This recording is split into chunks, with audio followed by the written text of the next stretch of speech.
오늘 우리에게 주신 하나님의 말씀은 열왕기상 9장 10절부터 28절입니다.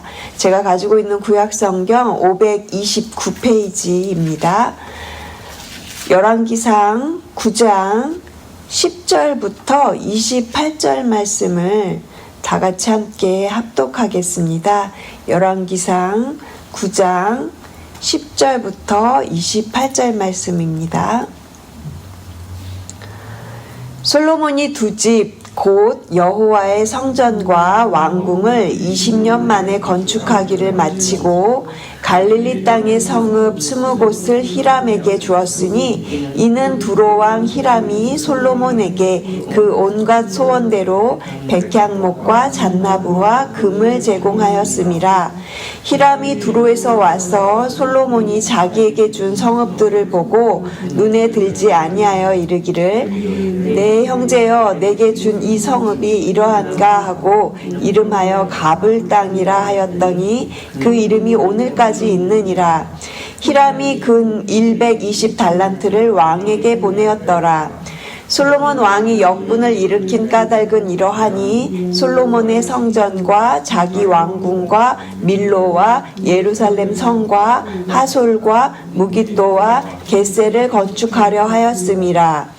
전에 애굽왕 바로가 올라와서 겟셀을 탈취하여 불사르고 그 성읍에 사는 가나안 사람을 죽이고 그 성읍을 자기 딸 솔로몬의 아내에게 예물로 주었더니 솔로몬이 겟셀과 아래 벳호롯을 건축하고 또 바알랏과 그 땅에 들에 있는 다드몰과 자기에게 있는 모든 국고성과 병거성들과 마병의 성들을 건축하고 솔로몬이 또 예루살렘과 레바논과 그가 다스리는 온 땅에 건축하고자 하던 것을 다 건축하였는데 이스라엘 자손이 아닌 아모리 사람과 벳 사람과 브리스 사람과 히위 사람과 여부스 사람 중 남아있는 모든 사람 곧 이스라엘 자손이 다 멸하지 못하므로 그 땅에 남아있는 그들의 자손들을 솔로몬이 노예로 역군을 삼아 오늘까지 이르렀으되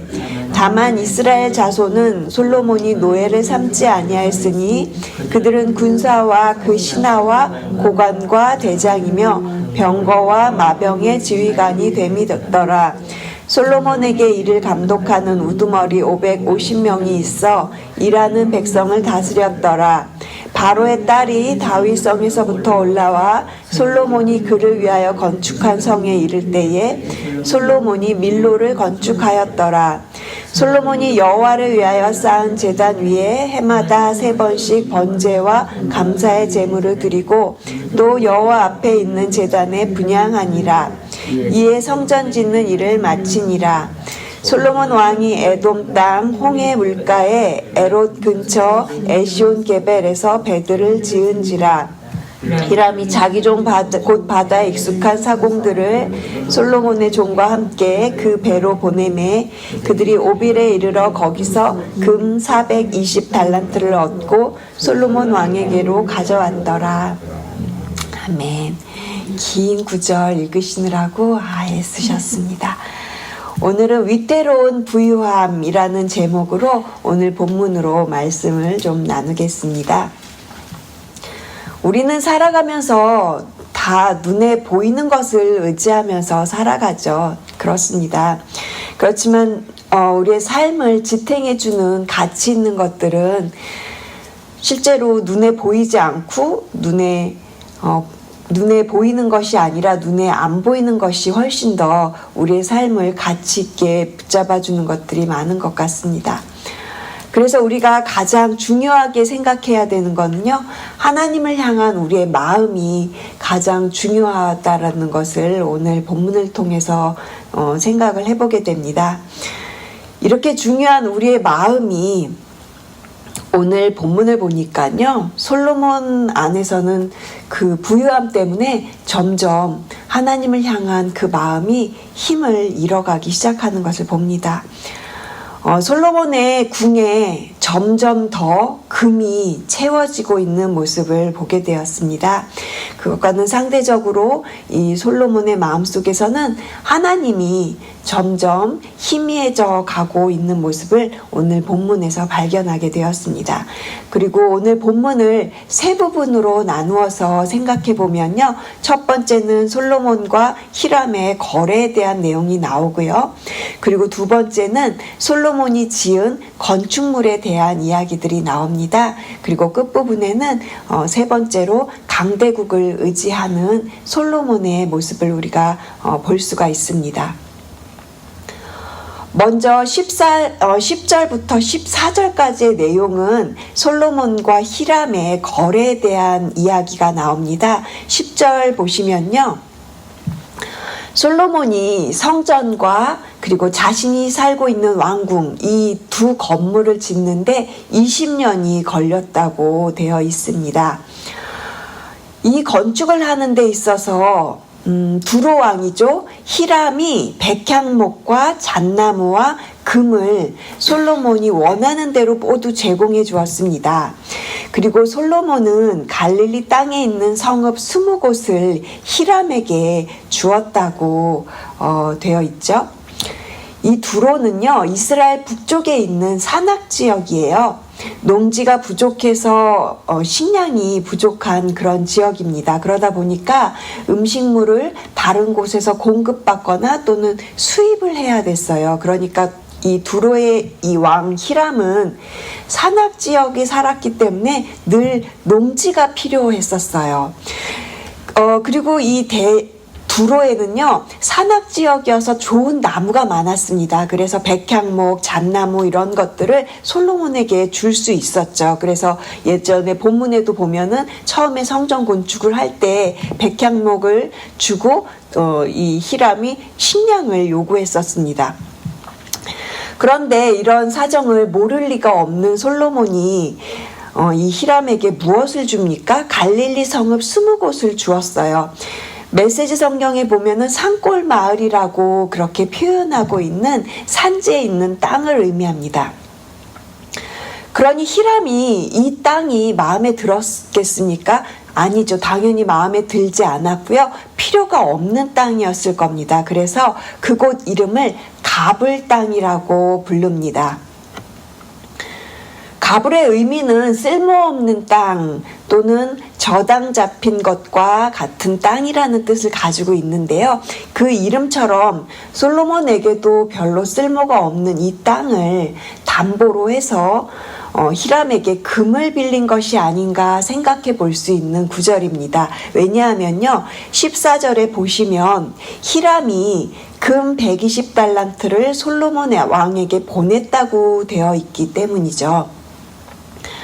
오늘 본문에는 14절에도 그리고 28절에도 솔로몬이 금을 얻는 것에 대해서 말을 하고 있습니다. 솔로몬은 20년 동안 성전 그리고 왕궁을 지으면서 굉장히 금을 많이 사용했습니다. 아무리 금이 많아도 아마 솔로몬에게는 부족했던 것 같습니다. 신명기 17장 17절 후반절에 보면 자기를 위하여 은금을 많이 쌓지 말지니라 이런 말씀을 하셨거든요. 하나님의 말씀이 이런데 솔로몬이 이 말씀대로 했나요? 솔로몬이 하나님과 멀어지고 있다라는 것을 알 수 있는 그런 본문입니다. 그리고 무엇보다 이 솔로몬이 갈릴리 땅을 히람에게 준 것은요, 하나님의 규례를 어긴 일이에요. 앞장에서도 조금씩 하나님의 말씀을 어기는 솔로몬의 모습을 우리가 지금 보고 있는데 이제 본격적으로 하나님의 말씀을 대놓고 하나님의 규례를 어기기 시작합니다. 어떤 면에서 그러하느냐면요. 하나님이 이스라엘 백성들에게 이 언약의 땅, 하나님께서 이 약속의 땅을 주셨을 때 이 땅은 하나님의 땅입니다. 하나님의 기업입니다. 그러니까 땅 주인이 이스라엘 사람들이 아니고요. 이 땅의 주인은 하나님이 주인이시라는 것이죠. 레위기를 보면 토지는 하나님의 것이라고 말하고 있거든요. 레위기 25장에 보면 토지를 영구히 팔지 말 것은 토지는 다 내 것임이니라 이렇게 하나님께서 레위기를 통해서 말씀을 하셨습니다. 그러니까 이 말은 땅을 네 마음대로 팔지 말아라, 그런 말씀을 하신 거죠. 왜냐하면 이 땅은 너희들의 것이 아니라 하나님의 것, 내 것이다 라고 그렇게 말씀을 해놓으셨습니다. 하나님의 것이기 때문에 너희들이 임의대로 팔아서는 안 된다라고 이야기를 하는 거고 있는 거죠. 이런 솔로몬과 히람의 관계를 통해서 볼 때에 성경이 보여주고자 하는 것은 솔로몬이 하나님의 말씀을 어기고 있다라는 것입니다. 그리고 솔로몬이 점점 금에게 또 화려한 것에, 눈에 보이는 것에 마음을 뺏기면서 점점 중요한 것을 놓치고 있구나라는 것을 우리가 볼 수 있는 부분입니다. 계속해서 15절부터 25절까지의 내용은요, 두 번째로 솔로몬이 지은 건축물들에 대한 이야기를 하고 있습니다. 하나님의 성전과 자신의 왕궁, 그리고 왕궁을 지키는 방호벽 같은 그런 건축물들에 대한 이야기가 나와요. 솔로몬이 왕이 된 이후에 나라 안에 끊이지 않는 건축이 있었습니다. 20년 동안 성전과 왕궁을 지었다고 했잖아요. 그것 외에도요, 방호벽을 지었고요. 그리고 나라에 필요한 식량을 보관하는 국고성이 있었고요. 그리고 전투를 위해서 말과 병거들을 보관하는 병거성이 있었습니다. 그리고 바울에게 잘 보이기 위한 밀로성을 건축하였던 것입니다. 15절 말씀 같이 읽겠습니다. 15절 말씀. 솔로몬 왕이 역군을 일으킨 까닭은 이러하니 여호와의 성전과 자기 왕궁과 밀로와 예루살렘 성과 하솔과 무깃도와 게셀을 건축하러 하였음이라. 말씀 9절 중간에 보시면 밀로라는 단어가 보이시죠? 이 밀로의 의미는 채우다, 충만하다라는 뜻이 있는데요. 이것은 성벽 과 방어벽을 의미합니다. 그러니까 뭔가 이렇게 그곳을 보호하고자 하는 그런 방어벽을 의미하는 거죠. 그런데 이 왜 밀로를 지었을까 우리가 조금 생각해보고 가야 합니다. 이 밀로는요, 애굽의 왕이죠. 바로의 딸입니다. 바로의 그 딸을 솔로몬이 아내로 데리고 오면서 이 밀로 성벽을 건축해서 했어요. 우리가 이 밀로에 대한 이야기는요, 제가 24절 9절에서 다시 한번 또 말씀을 드리려고 합니다. 아무튼 이 솔로몬은요, 이러한 건축물을 짓기 위해서 이스라엘에 남아있는 이방인 역군들을 강제로 이 건축 노역에 가담을 시킵니다. 지금 솔로몬이 이 노역에 가담시키는 역군들은요, 이스라엘 사람들이 아니라 이방인들이에요. 신명기 20장을 보면 기브온 사람들이 이방인이지만 이스라엘 사람들과 같이 살게 되는 이야기가 나옵니다. 여호수아 시대로 거슬러서 올라가서 생각을 해보면요, 기브온 사람들이 멀리서 온 사람들인 것처럼 자신들을 위장하고 그리고 이스라엘 사람들과 평화의 조약을 맺어요.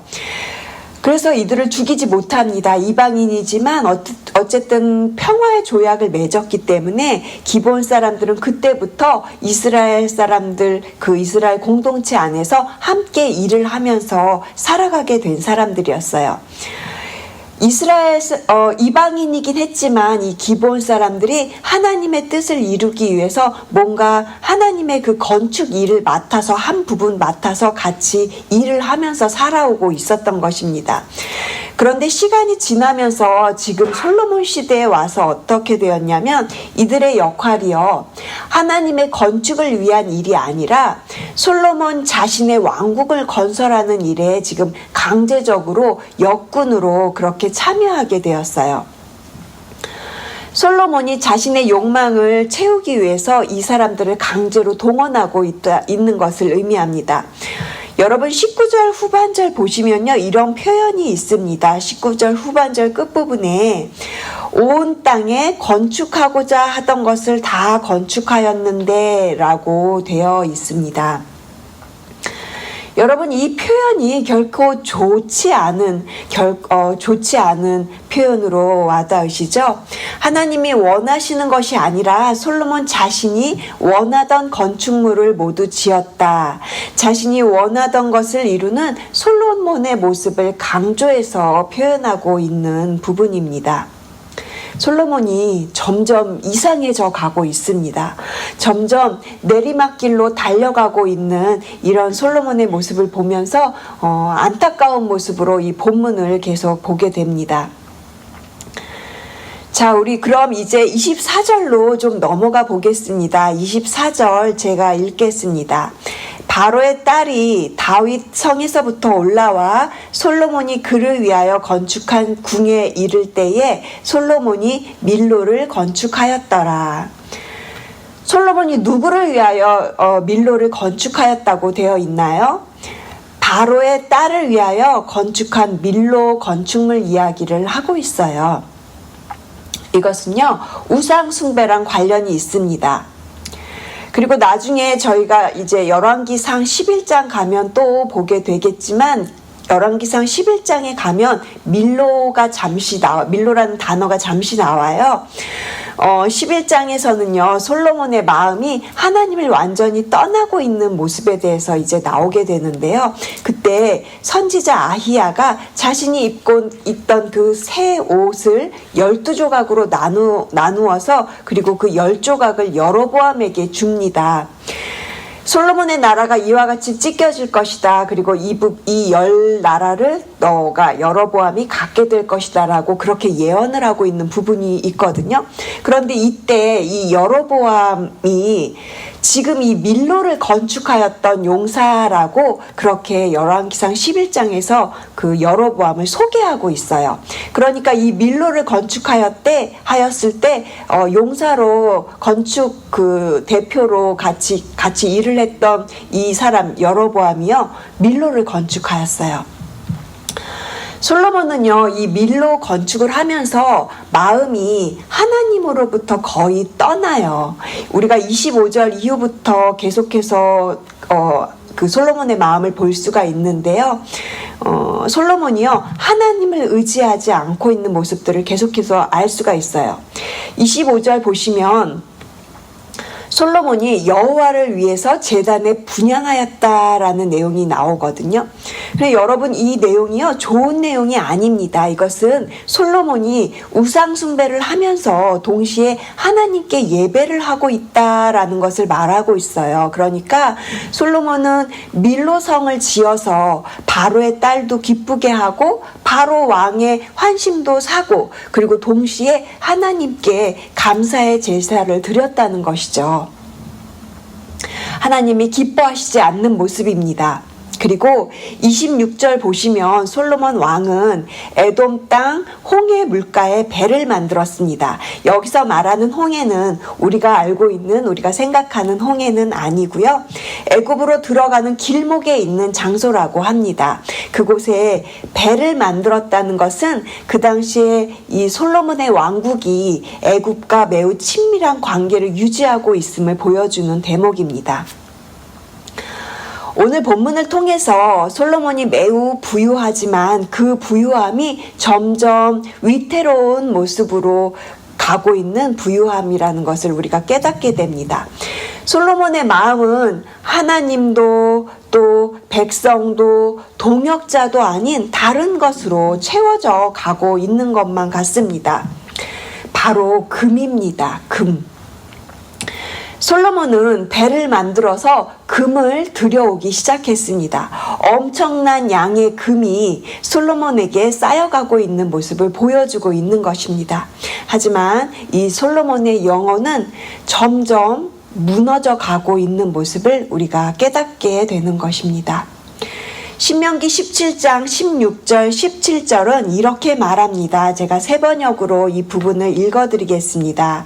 왕이라 해도 군마를 많이 가지려고 해서는 안 되며 군마를 많이 얻으려고 그 백성을 이집트로 보내서도 안 됩니다. 이는 주님께서 다시는 당신들이 그 길로 되돌아가지 못한다고 말씀하셨기 때문입니다. 왕은 또 많은 아내를 둠으로써 그의 마음이 다른 데로 쏠리게 하는 일이 없어야 하며 자기 것으로 은과 금을 너무 많이 모아서도 안 됩니다. 하나님께서 세워지는 왕들에게 이런 말씀을 남기셨습니다. 강대국을 의지하지 말고 하나님을 의지하여야 한다라고 말씀을 하셨습니다. 그런데 이제 솔로몬은 아주 대놓고 하나님의 규례를 무시하고 그리고 강대국 애굽을 의지하고 그리고 애굽에게 잘 보이려고 그렇게 애굽을 의존해서 살아가고 있는 모습을 보게 됩니다. 이 솔로몬의 마음이 하나님이 아니라 애굽을 향해서 더 많이 기울어져 가고 있는 그런 모습을 보게 되는 것입니다. 어제 우리 수요일날 새벽 설교에서 우상 숭배에 대한 이야기를 들었습니다. 나무나 돌이나 태양이나 어떤 형상 앞에서 절하는 것, 그것도 우상 숭배지만 그것만이 우상 숭배가 아니라고 했죠. 하나님보다 더 우선순위에 두는 것, 하나님보다 더 사랑하는 것, 그리고 하나님보다 더 내가 생각하고 하나님보다 더 중요하게 생각하는 것이 있다면 이 모든 것들이 다 우상숭배라고 우리가 어제 들었던 것 기억하시나요?